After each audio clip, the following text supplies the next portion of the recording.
Good morning, students. Today we will continue our same topic, Indian economic during the 1950 to 1990. There was a new agriculture strategy of Green Revolution in India. The new agriculture strategy was adopted in India during the third plan. It means the third 5 years plans during 1960s. The traditional agriculture practice followed in India were gradually being replaced by the modern technology and agricultural practice. The aim of this strategy was to raise the agricultural production and productivity in selected region of country through the introduction of modern inputs like fertilizers, credit, marketing facilities, etc. So now we just know about the what is Green Revolution. So Green Revolution, so at the time of independence, about 75% of the country's population was dependent on agriculture. India's agriculture vitally depend on the monsoon, and in case of the shortage of monsoon, the farmers had to face a lot of troubles. Moreover, the productivity in the agriculture sector was very low due to use of the outdated technology and the absence of the required infrastructure. As a result of intensive and the continuous efforts of many agriculture scientists, the stagnations in agriculture was predetermined broken by the Green Revolution. What is Green Revolution? So, Green Revolution refers to the large increase in production of food grains due to use of high yielding variety. It means HYV seeds.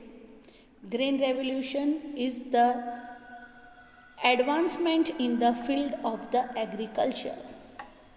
The breakthrough that India achieved in the production of food grains, particularly rice and wheat, due to the adaptation of new HYV technology, it means high yielding variety seeds technology, is generally called the Green Revolution. HYV seeds, that is the main reason for the agricultural revolution. Agricultural revolution occurred primarily due to the miracle of new wonder seeds, that is HYV seeds, which raised the agriculture yield per acre to incredible heights. These seeds can be used in those places where there are adequate facilities was draining and water supply. As compared to other ordinary seeds, these seeds need heavy dose of chemical fertilizer. It means 4 to 10 times more fertilizers to get the largest possible production. So to derive the benefit from HYV seeds, Indian farmers need to have reliable irrigation facility and the financial resources to purchase the fertilizer and pesticide. Indian economic experienced the success of Green Revolution in two phases. That experience is the very wonderful experience, that because that Green Revolution come up on the first time in India. In the first phase, mid-60s to mid-70s. The use of HYV seeds was restricted to more affiliated states like Punjab, Andhra Pradesh, Tamil Nadu, etc. Further, the use of HYV seeds preliminarily benefited the wheat growing regions only.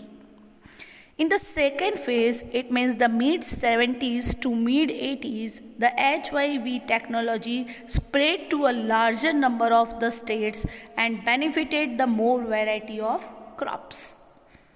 So, That is the some importance effect of the green revolutions also.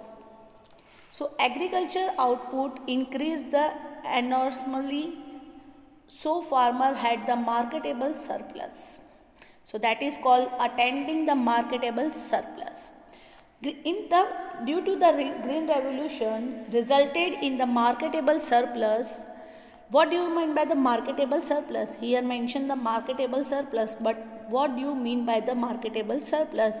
So marketable surplus refers to that part of agriculture produce which is sold in the market by the farmers after meeting their own consumption requirement. Growth in the agriculture output makes a difference to the economy only when large proportion of these increase is sold in the market. Fortunately, a good proportions of rice and wheat produced during the Green Revolution period was sold by the farmers in the market. So that is called the market surplus. Income of the farmers increased, they could come above the poverty line. India could achieve the self-sufficiency in the food grains, famines could be avoided.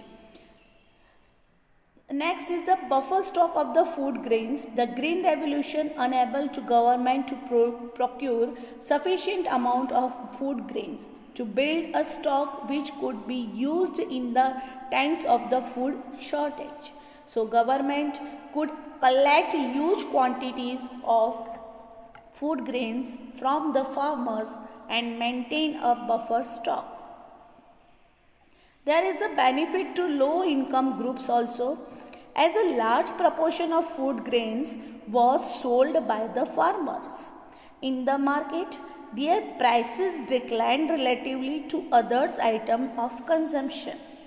The low income groups who spend a large percentage of their income on food benefited from this decline in the relative price.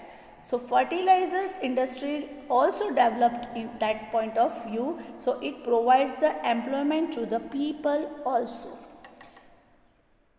If there is the benefit, so there is the again the negative. It means हर सिक्के की जैसे दो पहलू होते हैं, वैसे किसी भी चीज़ के लाभ देखते तो उसके साथ साथ हानियाँ भी होती है.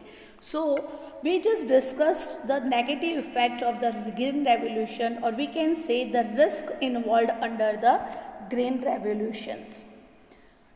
While the nation had the immensely benefited from the Green Revolution, the technology involved was not free from risk. Because there is the technology. अगर कहीं टेक्नोलॉजिकल प्रॉब्लम्स आती है तो यहाँ भी प्रॉब्लम्स अराई होंगे.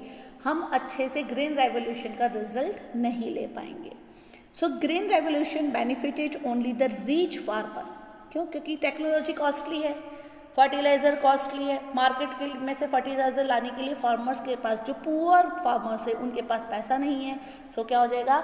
ग्रीन रेवोल्यूशन तो आया है, बट उसके लिए जो चीज़ रिक्वायरमेंट है, इट मीन्स टेक्नोलॉजी रिक्वायरमेंट है, वो टेक्नोलॉजी केवल जो फार्मर रिच फार्मर है वो ही उसको अफोर्ड कर सकते हैं. So new technology was expensive, marginal, and the small farmers did not have the money needed to adopt it. Green Revolution was limited to few crops like wheat and rice. HYV seeds were not available for many crops. तो जो wheat और rice का crop ले रहे हैं उनके लिए तो बहुत अच्छा है. But what about the others? जो maize ले रहे हैं, बाजरा ले रहे हैं, ज्वार ले रहे हैं, so उन लोगों के लिए कोई provision HYV में उस टाइम नहीं था. Use of the chemical and the over irrigations resulted in the degradations of the soil. So risk of the pest attack also. The HYV crops were more prone to attacked by the pest. So there was a risk that the small farmers who adopted this technology could lose everything in a pest attack. However, this risk was considerably reduced by the services rendered by the research institutions established by the government. Risk of increase in the income inequalities. As we say, there was the risk that the costly inputs, that is called HYV, seeds, fertilizer, etc. are the costly required under the Green Revolution will increase the disparities between the small and big farmers, since only the big farmers could afford the required inputs. However, due to the favorable steps taken by the government, these fears did not come true. The government provided loans at the low interest rate to small farmers so that they could also have the access to the needed inputs.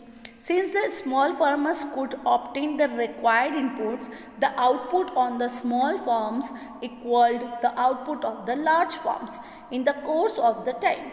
As a result, the Green Revolution benefited the small as well as the rich farmers. But ये कब possible है? जब favorable steps government अगर कुछ favourable steps लेती है for the poor farmers, तो green revolution के हमेशा पॉजिटिव एस्पेक्ट पॉसिबल है. So that is all about the today's session. Tomorrow we will start our next topic, that is the industrial development during the period of 1950 to 1990. So over and out for today. Thank you. Have a nice day.